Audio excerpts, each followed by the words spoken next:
Hey everybody, we're here live on Beyond Quest with Rec. Welcome everybody, and welcome to the show, AP. Thank you. Thanks for having me. Yeah, thanks for hopping on. I'm super excited. We were comparing notes, and I'm super excited to see you at JordanCon here in a week or so. And yeah, it's it's only a week away. It's exciting. I know it's. I've got another con this. I've got Pacify Con in Harrogate this weekend, so it's going to be a busy couple of weeks for me. But Yeah, I love it. yeah, I love it. I love it. I set out this year wanting to do more events that are reader focused. So yeah, really happy to be heading over for Jordan Con. It was a last minute booking by myself, but yeah, I can't wait to meet everyone. yeah, super exciting. And we were just talking about you're also going to be at Lit RPG Con too. So if you're a fan of the show and you aren't going to be able to make it to JordanCon, you'll get to see AP at Lit RPG Con too. So super exciting. Yeah, definitely. The RPG Con was hands down my favourite con last year. It was Yeah, just so much fun. yeah, mine too. Yeah, I think this year's going to be twice as many people almost, but like I think it's going to be twice as good because there's just going to be more panels, more Yeah, people. Yeah, lots just going a on. lot. Yeah, yeah. Definitely. Well, hey, welcome Brian, Jen, Doug, Pop. We got a few people on. Hey, good. Thanks for joining. I know it's an early podcast for the States, but yeah, we've got APs in the UK. So just doing a little bit earlier today. We're going to be talking about Chaos Blade Rebirth, which AP you did in collaboration with Rhea Kane, right? Yeah. Yep. And I listened to the narration by Aaron Smith, and he did a fantastic job. You've got some really unique characters, and he just nailed he nailed the ambiance of like Sir Galahad and stuff, and some of your characters. So great job on the narration too. Yeah, Aaron is so much fun to work with, and Raya was as well. Raya came in to voice all the female characters and the kind of HUD panels and stats and things like that, and she did a great job as well. And with I love what she's done with Fidget. Yeah, yeah. No, she did great. Um, all right, let's talk about. I'm gonna open the scene for the book. So some of the folks that are listening probably haven't read the book yet. So this Chaos Blade is a portal isekai novel following Silas, a burnt-out office worker, um, who has a steals the glory boss Jerry that he just hates. Silas turns his workplace rage into a battle technique. I'm going to give a little bit away, so cover your ears if you don't want to hear it. But he ends up with a berserker class, right? And his rage out saying he just hates on Jerry a lot. We'll just say we'll leave it there. But so Silas, he is designated kind of a chosen one guardian of the world, and he teams up with a mute child, a drunkard, and a mysterious mage. And yeah, he teams up with this group of people to take on evil just as it begins to stir. And in book one, the evil is kind of this like evil mob bossy sort of organization that he has to take on in the city. So it's a lot of fun. Um, so AP, how would you like us all to address you at con? Mr. Chaos, the Guardian, just AP? Just Adam. Adam will do, or AP, whatever people feel most comfortable. Okay. All right. All right. So Adam or AP it is. Yeah. All right. Well, let's dig into the book. So Silas, the main character, um, let's talk about his name to start. Like Silas is a name I've heard in lit RPG circles, in books. I've read Silas a bit. Talk to me about why Silas? How did he come up with the name? I couldn't actually say. So I always, because Chaos Blade was my 15th or 16th book, so I've got lots and lots of characters that I've created over the last few years. And I'll either start at the beginning of the alphabet or the end of the alphabet and just work my way down through names until I just find something that I Mhm. click with that I like. And I've never used a name like Silas before, so and even though it is a human world name, it's not one you hear too frequently. It was only after I published the book I was like, shit. Apparently, there's more Silas's in lit RPG. It's okay. But Uh, I I, don't know whether there might be something I've read subconsciously. I don't know. so we were talking before the show, and there's this bit that happens in the book about one of the characters keeps mistakenly calling Silas Sean. So apparently, I'm just reading in more to your name selection because I was like, "Is this a joke about all the Seans in Lit RPG?" Well, I think there's something I'm going to have to lead on there and just build into the lore. So I'm Yeah, pretty sure there's something we can do with that. yeah, yeah. You just need to every time he calls him Sean, you just need to spell Sean differently. Yeah, Yeah, yeah. I love It's good that. fun. Yeah, right. Yeah, Shilas and Son. Welcome, DL. Sorry, DL. My eyes. Welcome, DL. I'm glad you could join us too. So yeah, so Silas and Sean, Silas slash Sean, has like these berserker powers, which is a lot of fun. Raging against Jerry. Brian's identifying with the office rage that we all experience. Are you pulling from like personal experience of office rage here, or?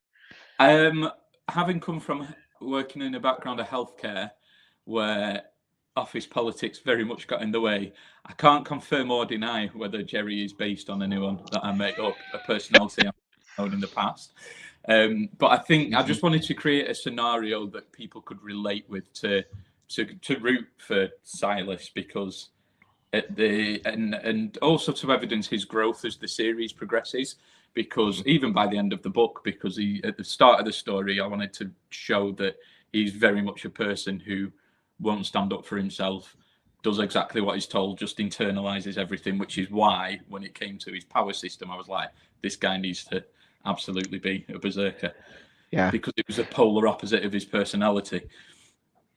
I love how you do that because there's this moment where he's choosing some of the attributes to go in on, and he's like, I don't want to be Silas anymore. I don't want to be meek, office worker me. I want to bulk out, and he goes in on like strength and obviously rage, and but like there's this conscious moment where he chooses to be the opposite of what he's been in his life, and Yeah, yeah, I really like that. I think people even in real life sometimes underestimate the power of just waking up. You could wake up and change your life tomorrow if you just made, yeah, yeah, you know, definitely, a definitely.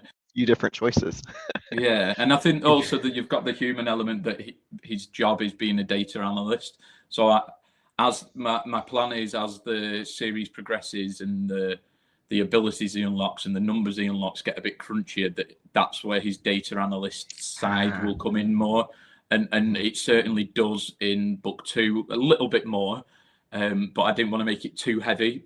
But in book two, you'll see more of right, these are my options. If I combine this skill with this skill here, actually together, that's what this could create.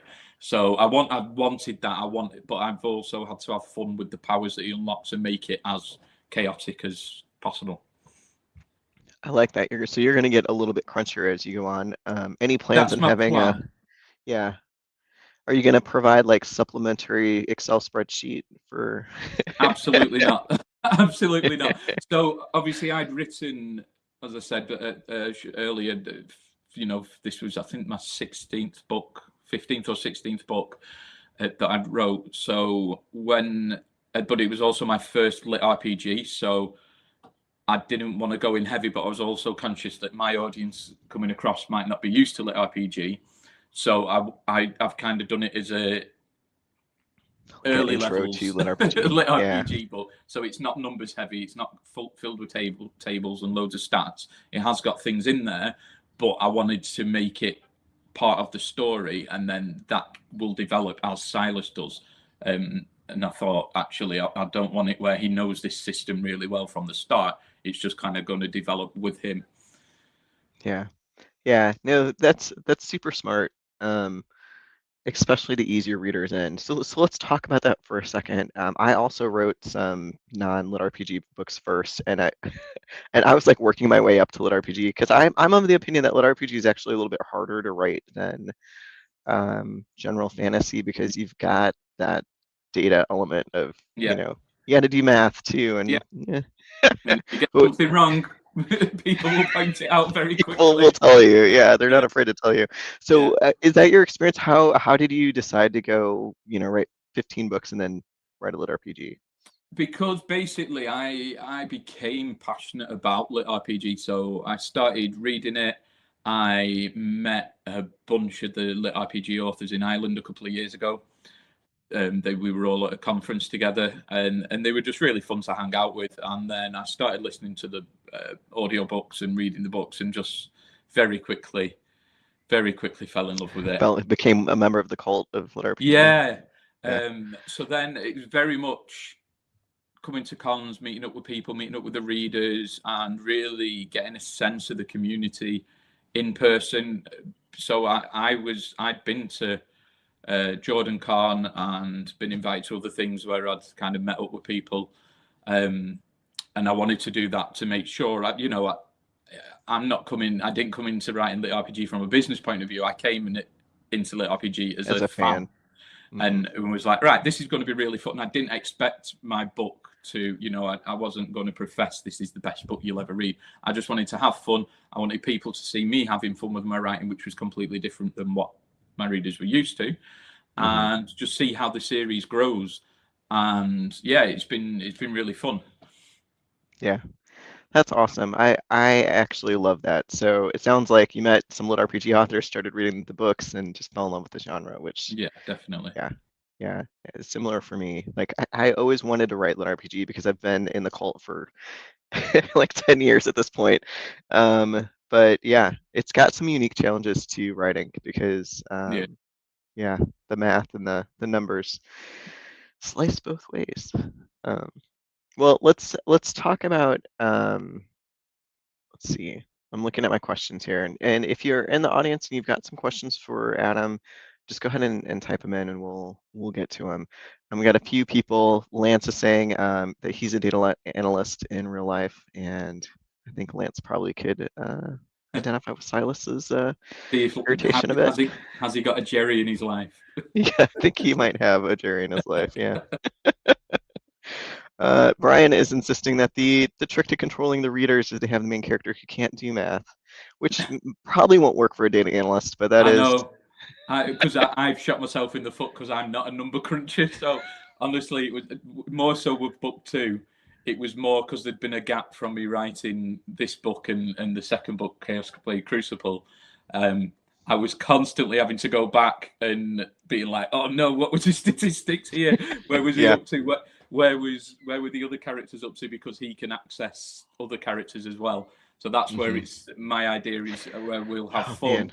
is because you've got all these different classes as well that he'll be like, actually, if you reset your skill tree and do this, and I reset mine and put it all here, Uh-huh. we can have a bit of a firestorm as a party. Because in the end, I want the stories to get kind of like, like the raids on Borderlands where they're just so overpowered bosses that it's Hmm. like, how are we going to beat You these? And we're have to just get doing the everybody in aligned to insane yeah. damage. Yeah. So there's a bit of that in this story about them in the second book, sorry, about them connecting as a team and more of that. Whereas Chaos Blade Rebirth was the kind of introduction to the world and him meeting all the cast. Hmm. That's amazing.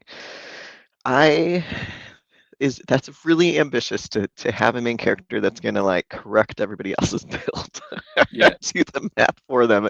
Yeah, do you keep track of it all in a spreadsheet, or is that what Rhea's helping you out with to No, some so extent? Ray is the narrator. So Okay. there's literally just myself, and Quinn, who's my editor.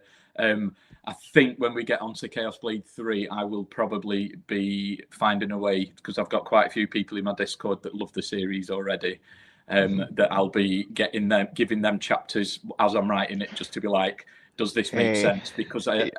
it wasn't too bad with the second book, and Quinn, my editor, is really thorough anyway. So she would pull things back and wait. Hang on, this guy was level 17 at this point. Why is he now level 19?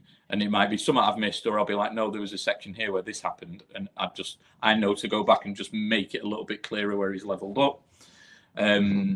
and then where he's allocating the points. But it was actually the skill tree that caused me the most confusion, trying to find a format to put that because he's assigning skill slots to the skill tree and having that in a way where there's not too much repetition, but making it clear where he's assigning everything.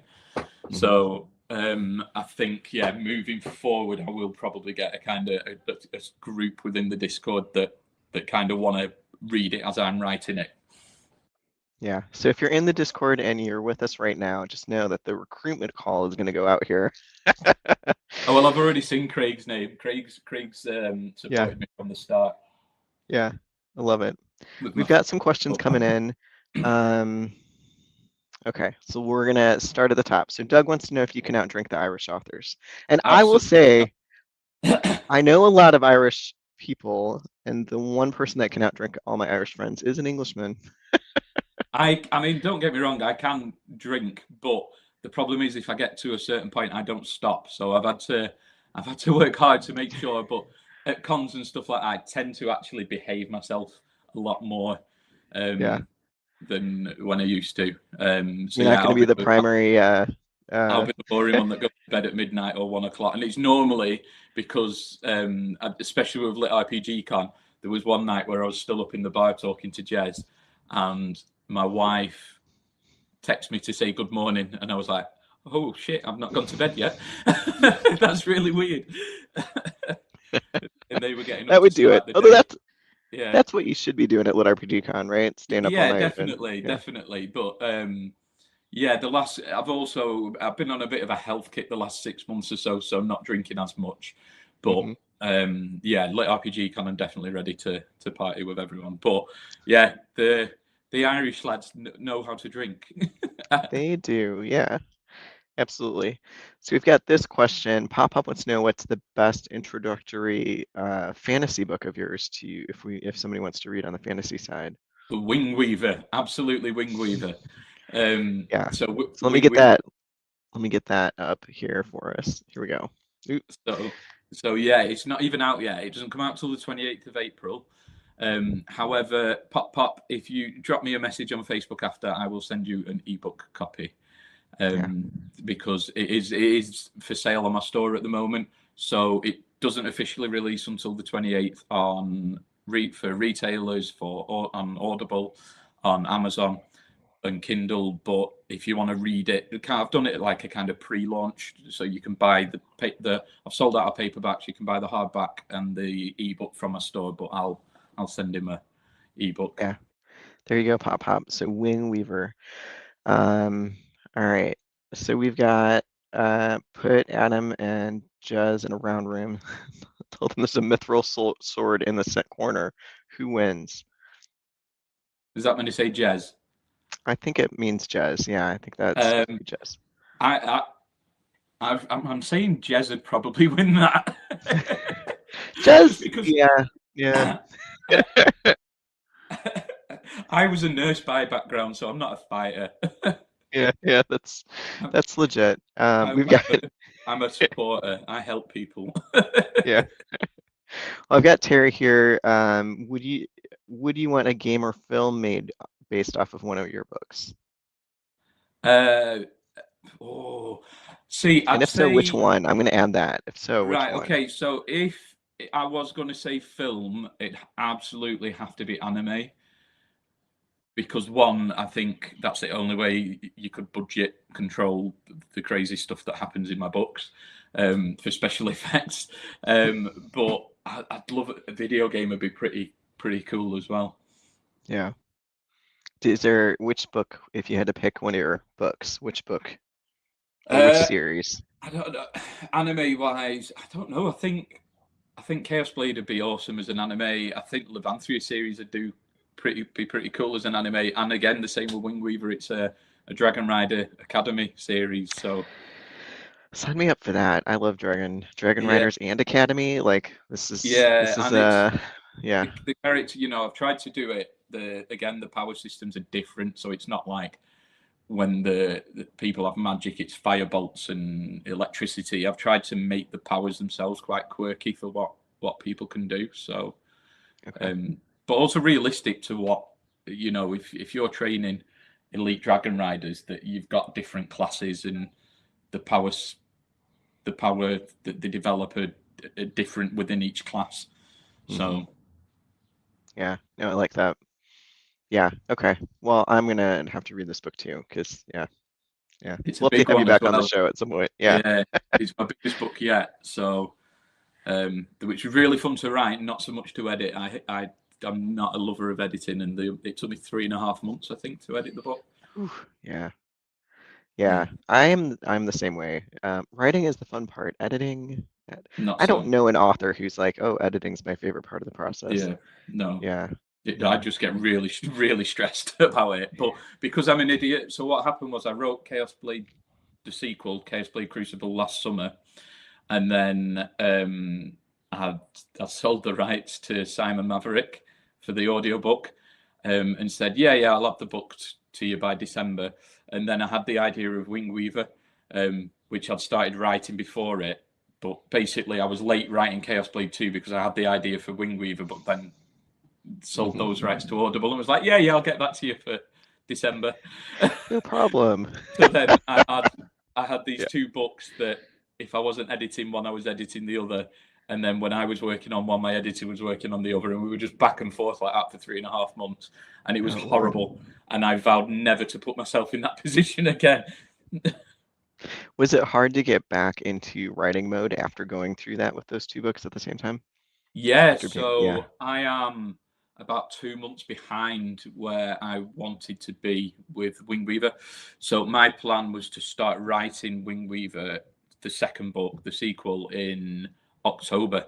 So I didn't actually start writing it till January, and then there's been lots of stuff happen. I don't just write books. I've got a business to run, a family to support, and I do all my direct distribution and stuff myself. As my there's literally me and my wife, and so when we've had a lot of busyness and craziness going on with things to do with what the other side. So, like for example, if we have a really good sales day, everyone will be like, "Oh yeah, we've had a really good sales day." I'm like, "Oh no, when am I going to have time to write?"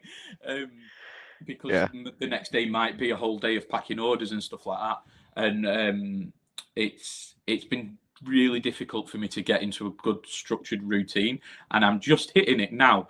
And then I've got And then a you've got all these shortened week. cons coming up. Yeah. I've got a shortened week because I'm at PacifyCon this weekend, which puts me out of the office from Friday.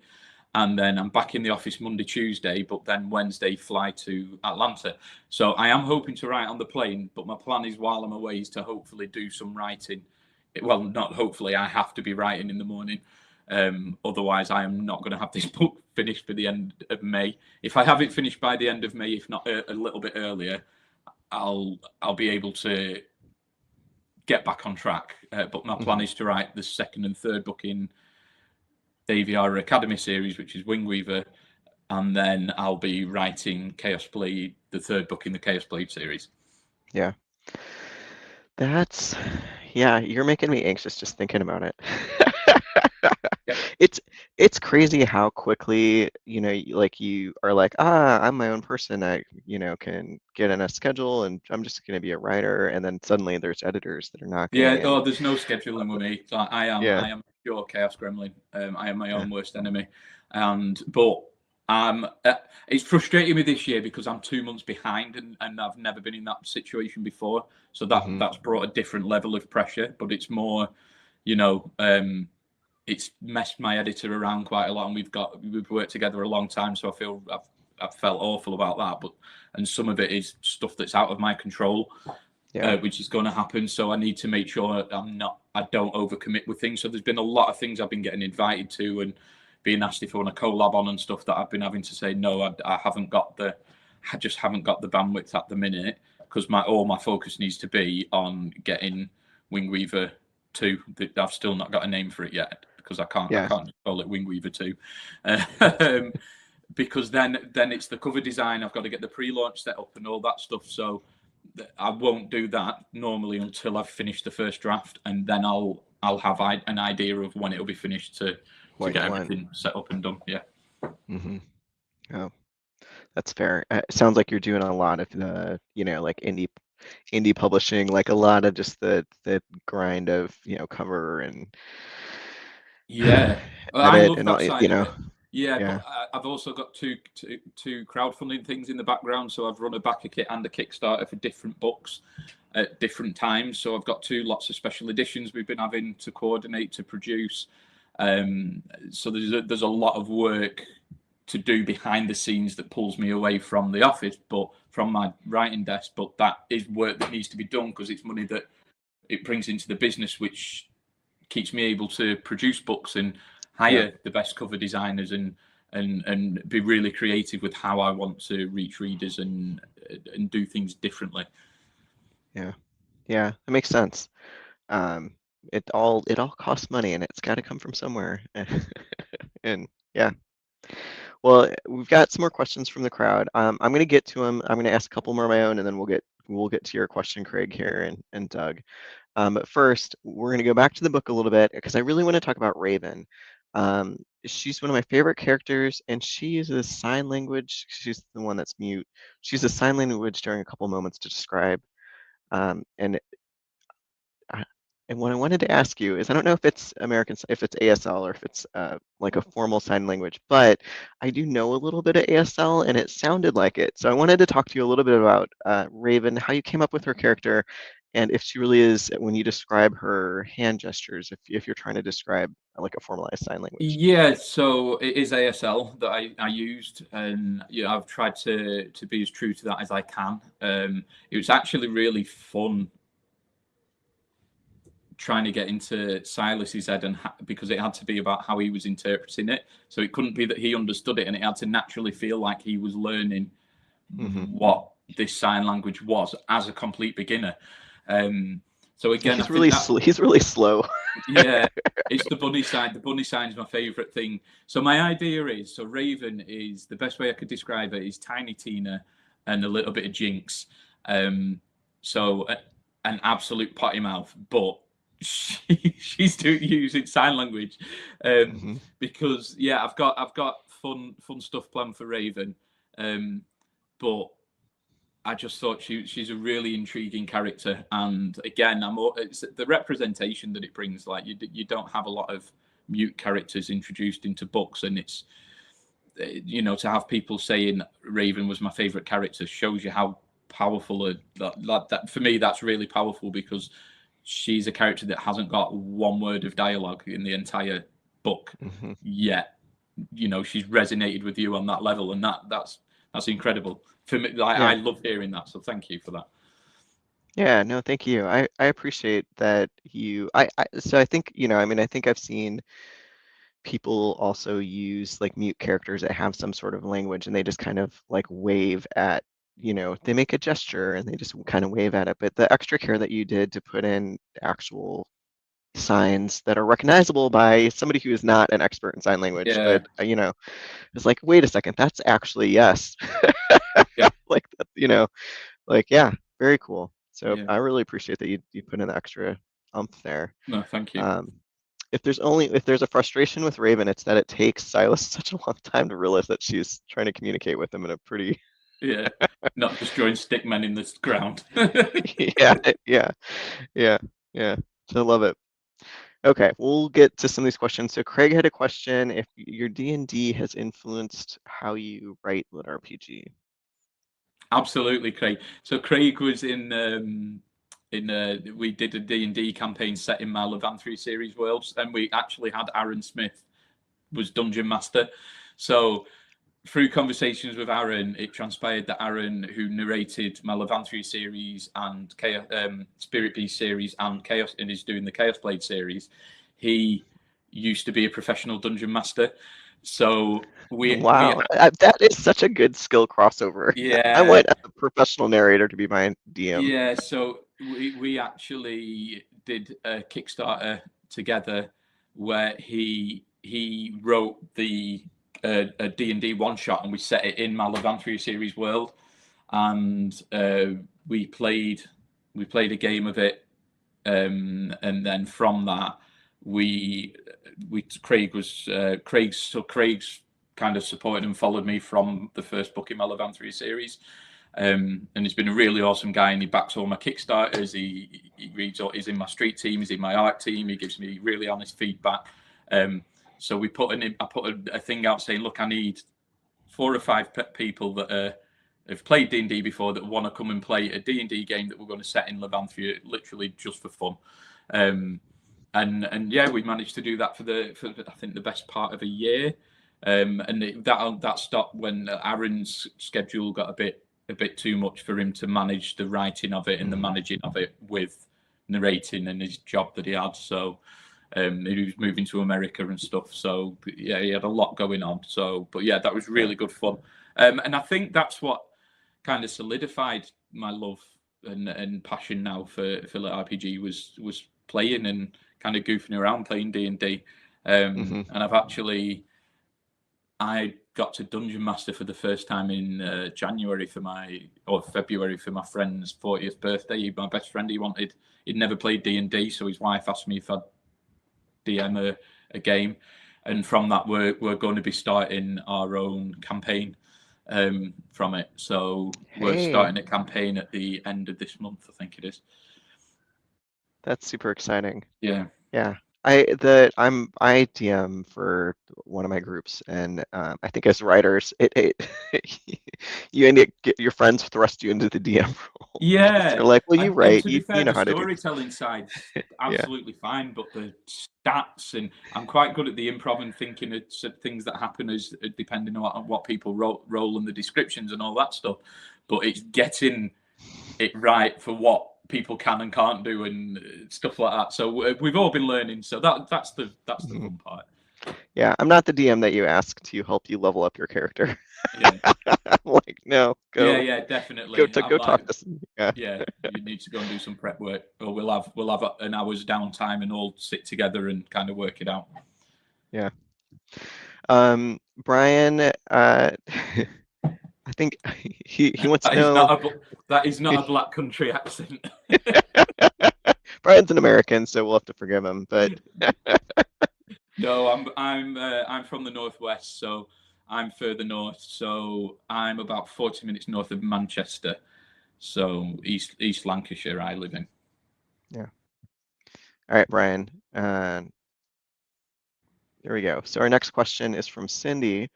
How many books are you planning for the Averia Academy series? AVR Academy series. AVR, so sorry. Yeah. No, that's fine. That's Wing Weaver. So in my head at the moment, I have 5 books, but the world is growing that quickly that I wouldn't be surprised if there's more. I'm not the kind of author that's going to go, oh, there's going to be 10 books and then get to book 7 and be struggling for what to write, and then the next 3 books are just me stretching it out. So I know I have got a solid 5 book outlined in my head, and then however there's ways that I can expand that if there's still more to go, or even if it hits in that world. But yeah, currently writing book 2, and then I'll be writing book 3 straight after. And Wing Weaver is not a lit RPG, is that correct? No, yeah, so it's kind of, I'd say, between epic and progression fantasy.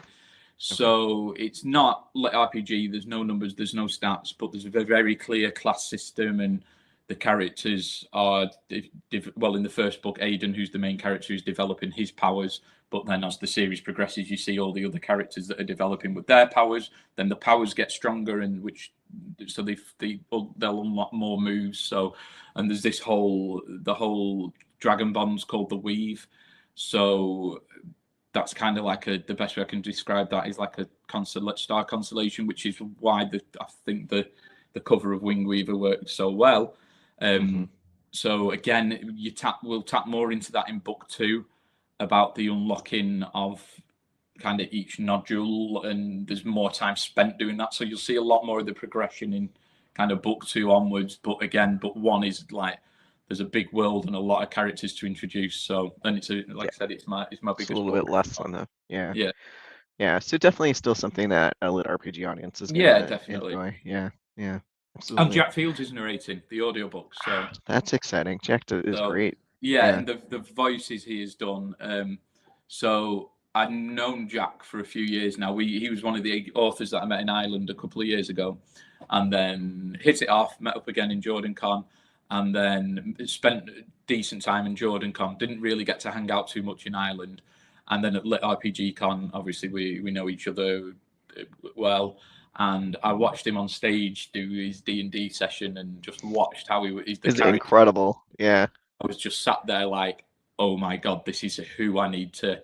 It just solidified it to me that I was like, if he can bring that level of characterization with the audiobook, then that almost like the theatre aspect of audiobook narration. And asked him, we went for a beer, and I kind of said, look, I told him the full outline of what I had going for the first few books, and he just seemed invested straight away. So when I signed a deal with Audible, I was like, yeah, that's fine, but it's Jack that needs to be narrating, and I was quite insistent on Jack being the narrator. And then yeah, just literally hung out with Jack on. We had a couple of calls just to run. He read the book. I sent it him, and like the next day he was like, "Right, I'm done. We need to have a call about the voices because I've got some idea." I was like, "I cannot believe you've read it that fast." Um, and then he literally nailed every single character first time, like their accents, what the vibe I wanted for the book, like and he's just incredible. Like the way I was very insistent that I wanted his natural talking voice to be the narrating voice, and then for him to have fun with the characters that he was introducing. So Aidan is very much, he's got a kind of Sean Bean kind of esque northern accent in the story, and it works so well. Um, and I just think he's done a tremendous job. And he kept saying to me, he's like, "Do you want me to send it to you when I'm done?" I was like, "No, I want it when it's edited, mastered, ready to go, so I can get the full experience." So Yeah. I've got some clips he's filmed for social media, and I literally watch them with the biggest smile on my face because I'm like, "Oh my god, this guy is incredible." So Yeah. I'm genuinely, I don't know, I hope that comes across. Like, so excited to see what he does with the audio book. And Yeah. again, it was a strange experience for me because I'd always worked with Aaron up until this point. So yeah, it was strange working with another narrator, but Jack has been incredible to work with. Yeah. I think one of the things that as authors going to Lit RPG Con, there's a lot of moments where you're connecting with other authors and with narrators and stuff. And like I found, like I talked to Jessica Threet, who's my one of my duet narrators, and met her at Lit RPG Con. Like the con is great, not just from a you know fan experience, but also as a business person, just Yeah, meeting these people in person and being like, I don't wouldn't mind being in business with that person, or yeah, their voice is just incredible, or definitely, whatever. Yeah, yeah. definitely. So, um, yeah, very cool. Sounds like Jack's done a fantastic job. I can't wait to hear it. I will say at this point, I do most of my reading is listening. Because I do a lot of reading for the podcast, but Yeah, a lot of it is listening to it. So I'm yeah. looking forward to putting this on my. Yeah, Uh, I'm the same. So I prefer audio, but it is just because, especially with lit RPG, some of the books are so big that mhm, I don't have, despite the fact that I write books, I don't have the attention span to sit and do concentrated reading. Like, whereas I know, if I've got the stuff I'm doing in the office, that when I'm not writing, I can just put my headphones in and listen to the audiobook. mhm. While Whereas you're packaging books. yeah, whereas Yeah. when I'm sat down trying to read, my brain starts going, "Oh, you could be doing this. You should be doing that. Like this, and then I physically can't switch off to sit and read, which is quite bad. I should probably have a bit more downtime. But I do. I think because the quality of especially in lit RPG, that I think you've got so many S tier narrators in lit RPG that Hmm. just wipe the floor with so many traditional fantasy narration and stuff like that. I just think the way lit RPG narrators approach the whole craft is absolutely phenomenal. Yeah. Yeah. I agree. Lit RPG narrators are some of the best narrators in the business, just because they put so much more like theatrics into Yeah, their definitely. narration. So Stacy says, "Hi, I don't write, and I sometimes don't have the attention span to read." So, yeah, that's fair. That's fair.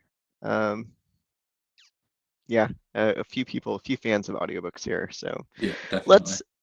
let's switch over and talk a little bit about, well, okay, I'm doing this new question because I think it's such an interesting thing to hear what your favorite part of your book is. So tell me, what is it, like your favorite thing that you put into Which Chaos book? Blade?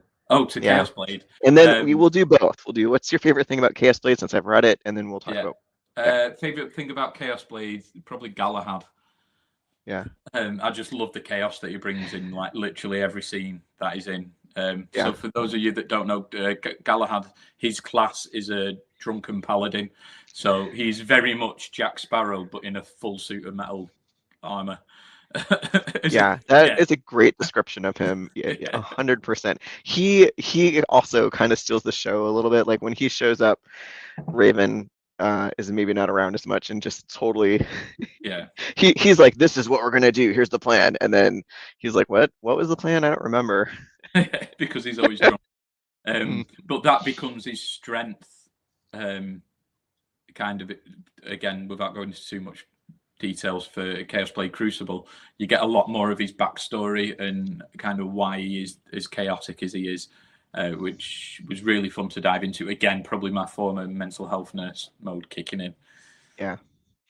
The fun thing about him too is that um, he's this element of chaos and stuff, but he's also like one of the most like morally grounded people in the city that he's in, right? Like Yeah, he gets what's right and wrong yeah, and that's it. unerringly. I wanted him to be a character that came across as really annoying to everyone around him, but that as a reader, you don't find him annoying. You find him quite endearing, Hmm. and that's quite a hard thing to do. Um, or I certainly found it difficult. But I just found myself smiling whenever I was writing anything to do with him. Um, and certainly in the second book, you'll see that there's a lot more deeper moments, conversations that he'll have, and you get a little bit more insight with him. But then it will be followed on by him saying something that'll, yeah, just Just be absolutely ridiculous. Yeah. ridiculous. Yeah, I think in book one, it makes sense because I think in a respect that Silas is not quite figured out. It's super, especially initially, that Galahad, like it takes him a while to take Galahad seriously because he's also like, oh, this guy's just a drunkard. yeah, Yeah. yeah. And like anyone with the backstory, and as the series develops, you'll see that there's a reason for that. He drinks because there's things that's gone on in his past, Hmm. and that will again give you more insight into it. It won't change him as a character. Um, Certainly in book two, when they're like trying to keep him teetotal, and in the end they're like, just take the flask Yeah. because Yeah. we need drunken Galahad right now. Yeah. Never mind. We'll Yeah. hear. Yeah. So Martin says the chaos character is always my favorite. I think they're a real needed part of fantasy. Um, Yeah, and yeah. I had a really good conversation with Brian Norden. Like Brian is so good um, for helping you just talk about your characters and helping you streamline things and come up with ideas. And it was actually Brian that said to me, he was like, what would be really fun is that when his ability is like this drunken monkey fighting style. And it's just like whatever he's doing, it just looks like he's stumbling around the fights, whatever fight's happening. But everything he's doing, he's either dodging a punch or he's hitting someone like at the perfect Hmm. moment. But it doesn't look like it should. Like, and it was Brian that came up with that concept, and I was just like, Yeah. I absolutely love that, and just ran with it, and had so much fun with him. I love that because there's a particular fight scene that you're saying that I'm like, yep, the drunken monkey is absolutely. I mean, drunken monkey in armor, but yeah, Yeah, that's absolutely what he yeah. does. Yeah, Full suit of medieval armor, yeah, I love it. and it's the All fact right, he doesn't take it off. no, He's just always in it. yeah, Like, I don't think anybody wants to smell him out no, of oh god, no. Yeah, like, no, no, just stay in yeah. there. Yeah. All right, so Wing Weaver, what's your favorite part of Wing Weaver that you've put in? Uh, I, I think I have to say the bond between Aiden and Naira. So Aiden's the main character, and Naira's his dragon that he bonds with. So Hmm. the whole premise is Aiden joins a or premise is Aiden joins a Dragon Rider Academy, and then he bonds with a dragon outside of the official bonding ceremony. But the dragon he bonds with hatches out of a consecrated egg. So in the world, if an egg doesn't hatch, they turn to stone. They're classed as a dead egg. But for some reason, when he finds this egg, it hatches and then bonds with him straight away. But because of the process of her hatching from a stone egg, she's got permanently damaged wings, so can't fly. So there's a lot of the prejudice they face at the academy, not just because he's bonded with a dragon that isn't within the academy's control and remit, but also they're the only rider. He's the only rider at the academy with a dragon that can't fly. And I touch upon the lore a little bit about kind of like in the world, normally she'd have been put to death as a hatchling, but because she's already bonded with Aiden, they can't put her to death because that would also kill him.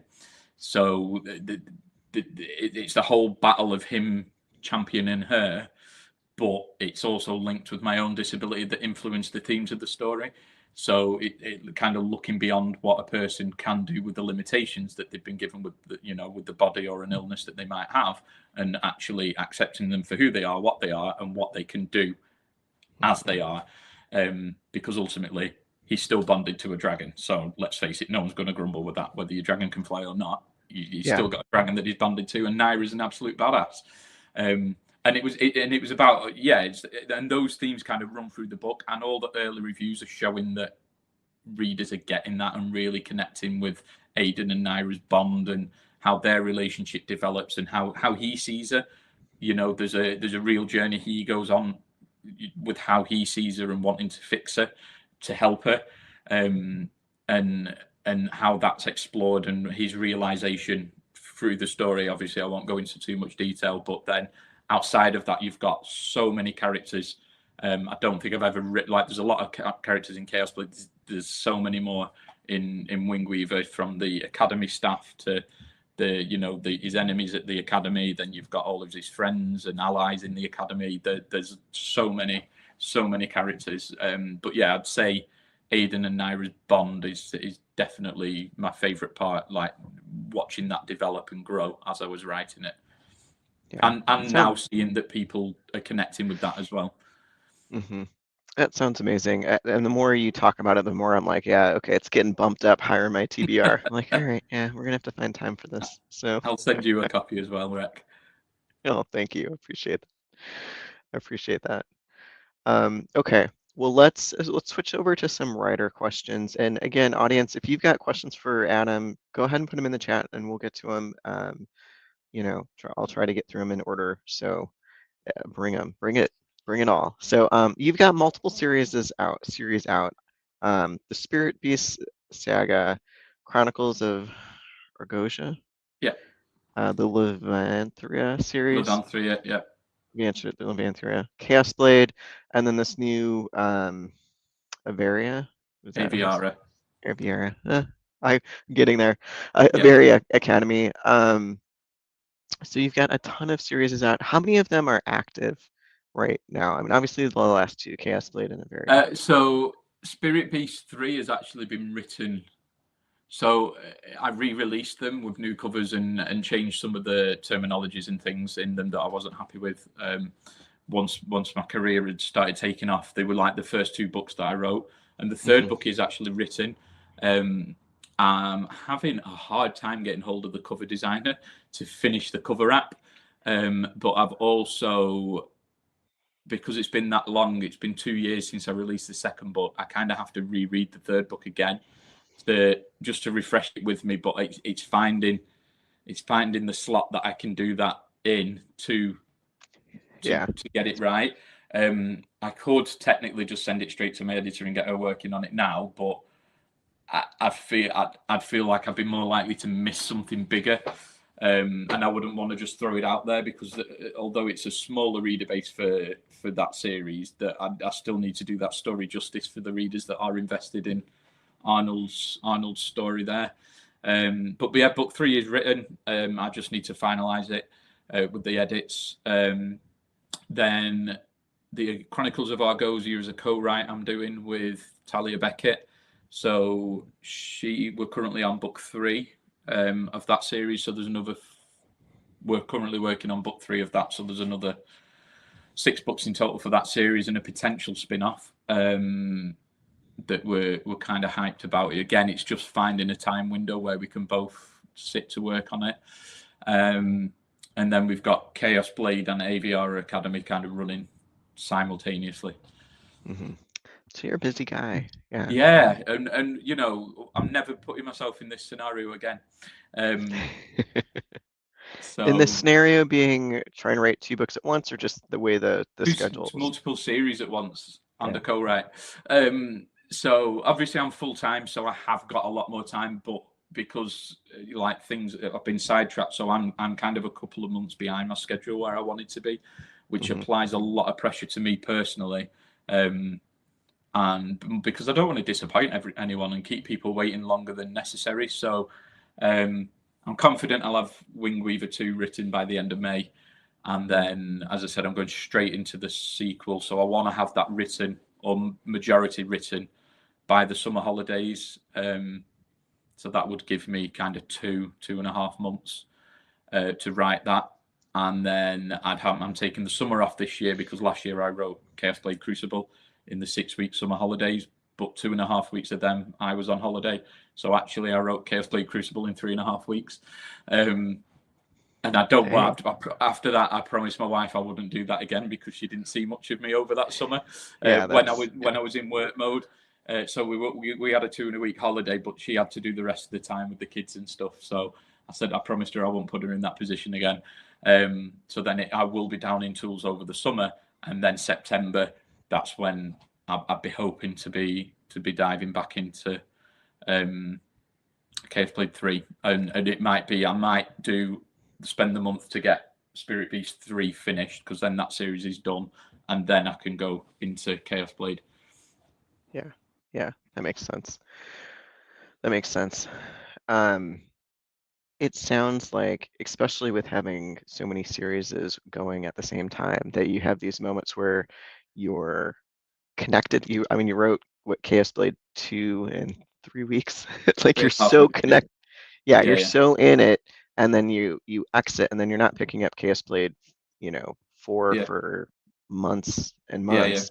How do you get back in that mode? And like, how do you get that back in that Yeah. mode for a So series? Yeah. it will be. I'd have to do a read through to not familiarize, but just retouch with the characters. But I think I didn't intend there to be this bigger gap between books 2 and 3, but my plan was always to get Wingweaver 2 and 3 written simultaneously. But that part of that was so that I wasn't jumping from one to the other, because it was more coming back to Wingweaver felt a lot more daunting because it was a bigger book, a lot more characters and stuff like that. So when I came back to this after all the edits and stuff, I was like, wow. And it was quite overwhelming.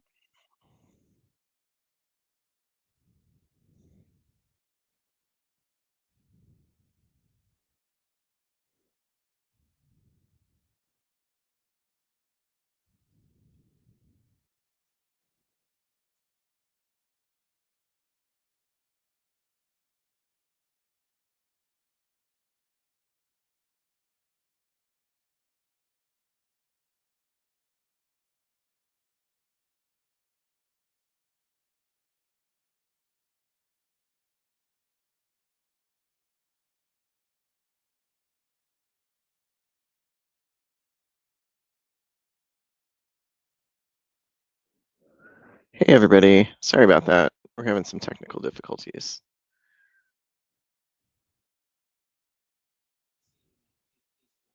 Okay. Sorry Hey, about that. that's okay. I couldn't tell. My internet just decided to cut off. I do apologise.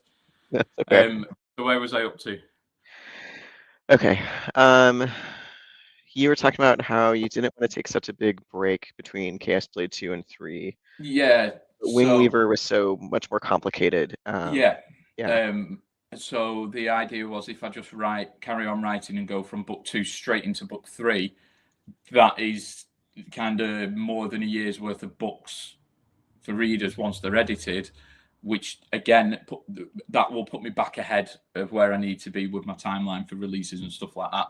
So then it will be a case of Chaos Blade 3, and then I'll see how things are developing and whether it might do the same process and do books 3 and 4 of Chaos Blade just to keep that momentum going, and then to go back to Wingweaver and do the same again, or I might go back to alternating. But for now, I wanted to do back to back for books 2 and 3, just because they're a lot bigger books. I mean, Chaos Blade was my biggest book until Wingweaver came out. So, how many words roughly for Chaos Blade and then Wingweaver? Chaos Blade was about 125, I think, something like that.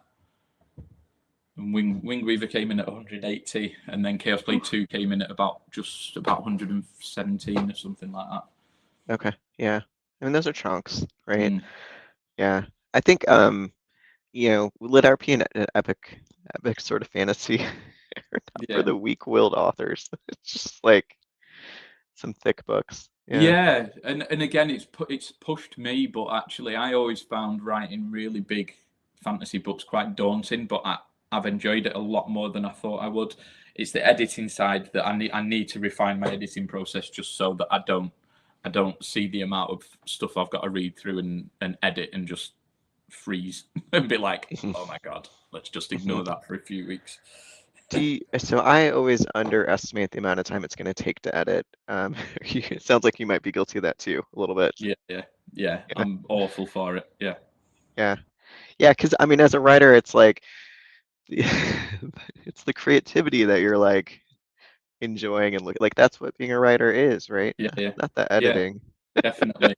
And I think it might just be how I need to refine my writing process. I very much will just write the first draft, send it to my editor. She'll then do a developmental edit, and then we'll do the development work, and then we'll do the core editing. It probably wouldn't be as traumatic if I actually did a bit of self-editing along the way, but I try and do that process because it speeds me up. And the writing side, normally I'm fast at, and the editing side just really slows me down. But last year it was more the headspace because I had Wingweaver and Chaos Blade that I was editing, Chaos Blade Crucible that I was editing simultaneously. That I was just non-stop editing for 3.5 months, so I just didn't have the bandwidth to sit and write on top of that. Yeah. Do you have any tricks for? I mean, 3.5 months of editing that's a lot. It's only because I was just procrastinating and Okay, avoiding yeah. what So I was going to ask, like, what's your? Yeah. How do you stay focused for 3.5 months on it? Like, holy cow! And that was it. When I actually sat down and did the work, I got through it. It's a point that it's just mentally, I just zoned out, and I was probably quite close to burnout without realizing at the time. Just trying to push myself, but probably pushing myself a bit too much. Yeah, you can't be your own Jerry. No, absolutely not. So now it is the case of, it's not that I'm wanting to slow down, it just needs to be, one story at a time, and I'm not editing in between, putting myself in that scenario where I've got 2 books on the go at once, because it just got really chaotic. But also I'm an indie publisher as well, so we've got other authors that we publish, and it's not just I'm producing their books and helping them and making sure all the processes are followed for theirs. And I'm literally a husband and wife team. There's just me and my wife in the business. Well, I've got a PA now, and we've got Hallie, who's joined the team, she does the social media for our TikTok shop, and does some live streams to sell the books and stuff like that. But yeah, up until kind of end of January, for the last few years, it's just been me and my wife. Okay, that's a lot to take on. How many books is your publishing company? So what's the name of the publishing company, and how many books are you guys putting out? Very original, AP Beswick Publications, because when I set up self-publishing, I never in a million years expected my books to take off and get a career out of this. So yeah, it was originally ELC Publications, which is my children's initials. But then when I went to sort my ISBNs, I quickly realised there's already an ELC publication. So I was like, oh, can't use that. And because I panicked, I just went AP Beswick Publications. And then we've got Arcane Passion Press, as a kind of imprint within that's we do all our kind of spicy romance, fantasy romance books through that imprint. Yeah, that's awesome. How mmany books ish are you guys putting out between you and your wife in that In sphere that a year? umbrella, so we've got Yeah, 36 or 37 books, might even be 38 now, that's between pretty my good. books, between my books and other authors. Yeah. Yeah, that's pretty solid. Mm. Yeah. Okay, so it's not just like one or two, it's like dozens upon dozens. So, Yeah, yeah, so we did 12, 13, 14, 15 last year, not including mine. yeah. Okay. So yeah, my release schedule slowed down, but it's quite Yeah, clear why. Because the books are getting bigger, but I'm also publishing other people. yeah. Well, Martin here has a question kind of with that. It's like, as somebody who's the head of their own publishing, how do you protect your mental health while ensuring that you're hitting all of your work-related needs too? Well, I'm not. That's the no. So Yeah. I think because I am I was a mental health nurse before I did this. So I'm well versed in mental health, and I'm well versed in my body and watching the warning signs and triggers and things, signs that I'm not looking after myself and things like that. So I've had a really big, I think it was kind of from October time, a bit of a health kick, and I've lost 3 stone. Just a lot of focus on getting my health right, and part of that was my headspace. So my headspace feels absolutely fine at the moment.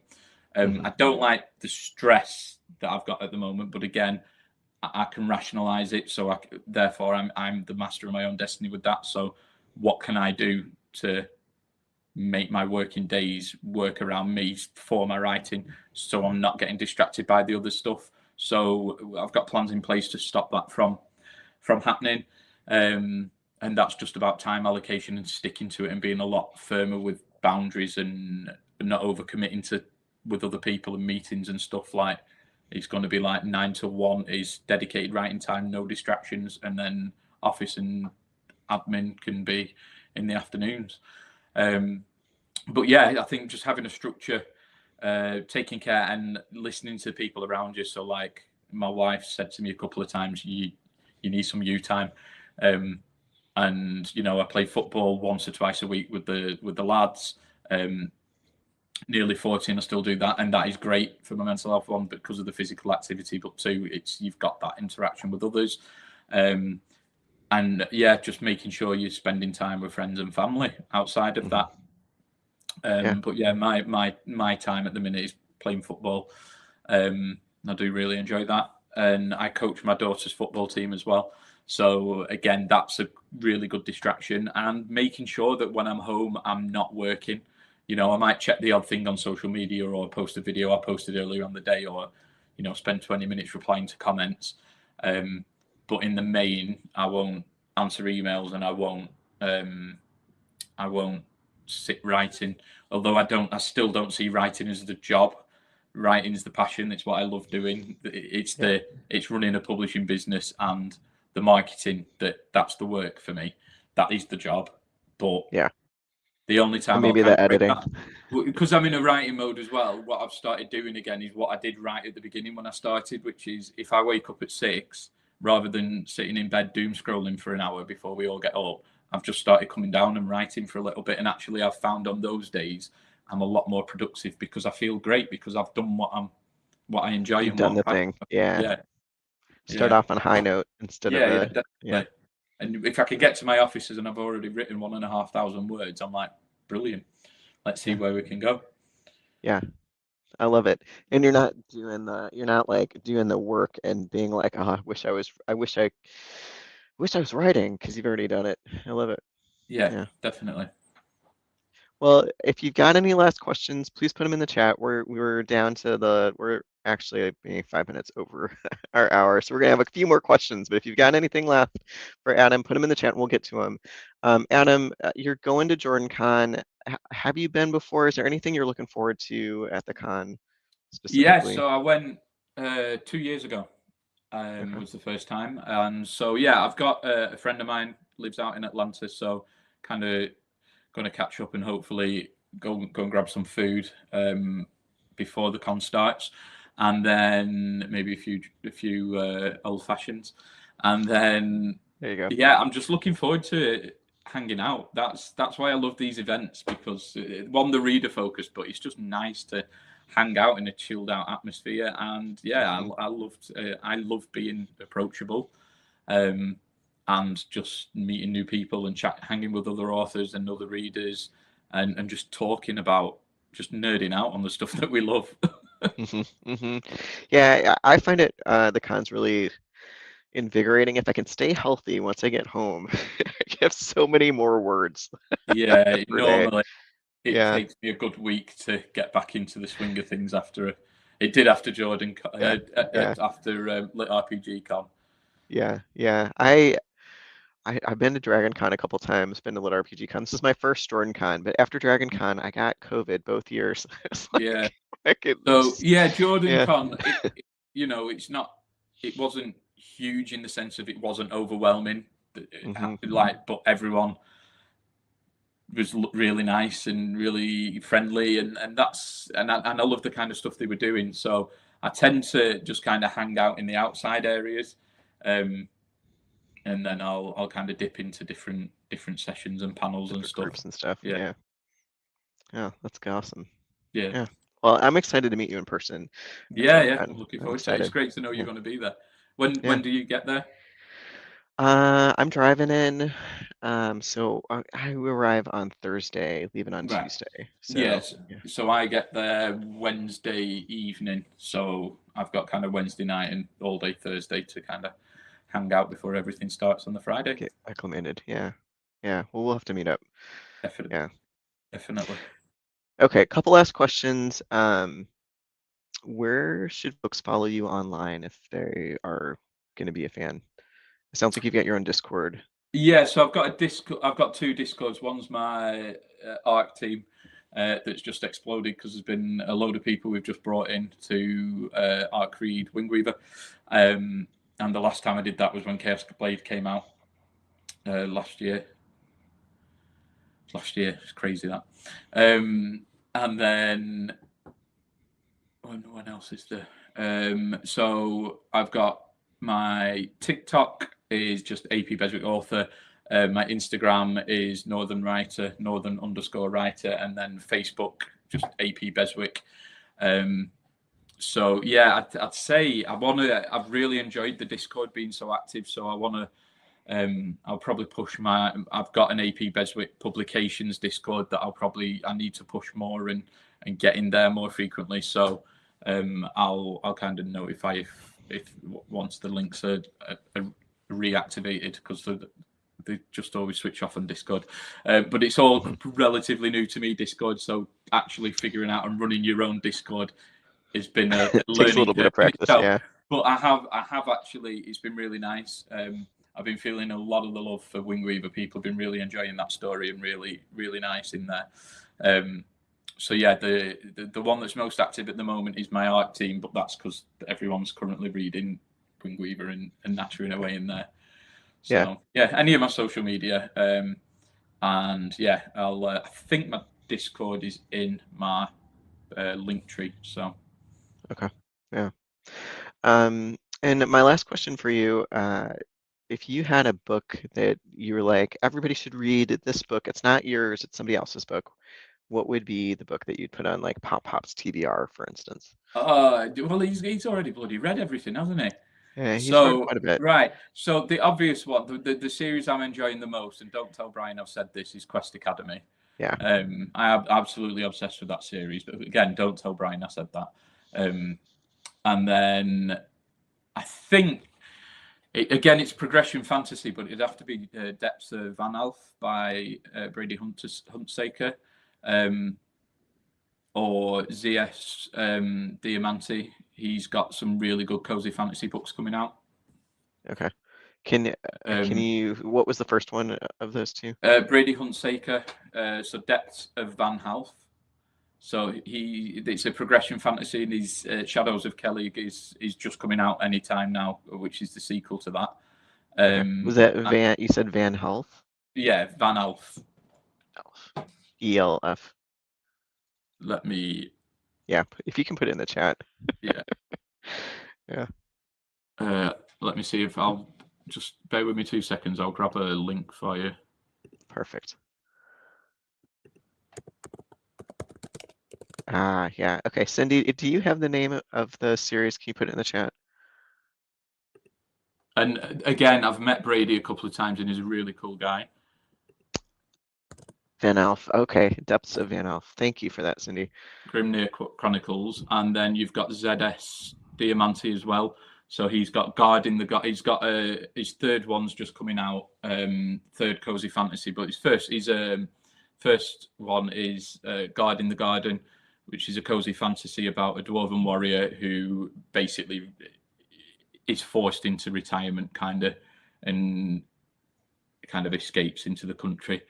But it's very much a veteran's healing journey, and he's an army vet, US based. So again, he's just there's just characters and scenarios that are coming from a personal place in that I think when you get that balance is really good. And yeah, Depths of Van Alf by Brady Hunsaker is, and sorry, I've probably pronounced his surname wrong, and he'll kill me for it. But both like the nicest guys. We went to watch Piff the Magic Dragon when we were in Las Vegas in November, which was a bonding experience. That's amazing. I love it. Well, thanks for those recommendations. We'll put them on the list. I think at the end of the year, I'm going to have like these are all the books that have been recommended by my authors that I've interviewed, and we'll have them on there. It'll be fun. So, Adam, it has been a pleasure. We have gone over 15 minutes, which is, Sorry, I'm a saying something. It's okay. No, it's good. It's great. It's been awesome. I can't wait to see you at Jordan Con. We'll have to get you back on here to talk about Wing Weaver here in a couple months. And yeah, definitely. Yeah, Yeah, absolutely. so that comes out on the 28th of April. So sorry if you're on my social media, because I am just going to be spamming the promo for the next few weeks. Yeah. No, it's allowed, right? We've got to do it. And yeah. And it does sound like you're on the pop-up show at some point here, getting set up with him. I can't remember whether we've got a date or not. So pop, just let me know. I've got there's a few dates I've got in my head for different things, so I can't remember who's a who's. Yeah.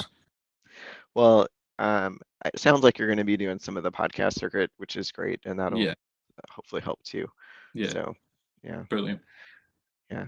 Well, thanks for joining us. Thanks everybody for joining. If you liked today's interview, please follow me Beyond Quest with Rec here on YouTube and Facebook. Also, I'm on TikTok, so you can catch me on TikTok. I do book reviews. I'm going to post my book review of Adam's book here in the next day or two. I'm actually on vacation this week, so I'm trying to squeeze a few things in. Yeah, definitely. Yeah, but follow me here and follow me on TikTok so you can get my recommendations. My next show is actually tomorrow. Pop and I are interviewing Boslo on Pop Little RPG World on the Rec and Pop show. So you can catch me. We're going to talk about One Flew Over the Dragon's Nest and that series. Super excited. Fitting in all of our European authors this week, it seems like. But yeah, it's good. I love it. And you are more Black Country with Boslo as well. Yeah, there we go. There you go, Brian. But thanks so much, Adam, for joining me. It's been a pleasure. And yeah, I'll see you in a week and a half here. Yeah. See you later. Thanks for having me. Yeah. Thanks, everybody. Hey, everyone.